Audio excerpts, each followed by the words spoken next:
القصف الإسرائيلي على المجمع. هذه يعني لا نعلم، كنا سنتقدم إن كان الأمر آمنا بالأصل تقدم.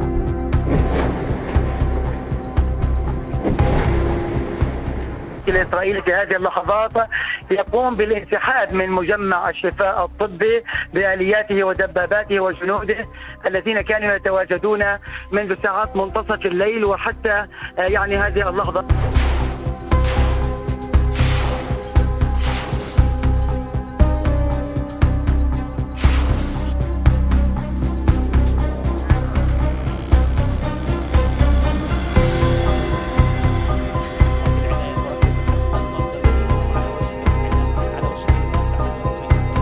القوات الإسرائيلية قامت بتفتيش جميع الأبنية داخل هذا المجمع، نزلت إلى بعض الأقبية، كان هناك تفجير في أحد الأقبية وكأنها تبحث عن مداخل لأنفاق، لم تجد شيئا. اليوم الآن الطاقم الطبي بمتابعة الأمر لوجود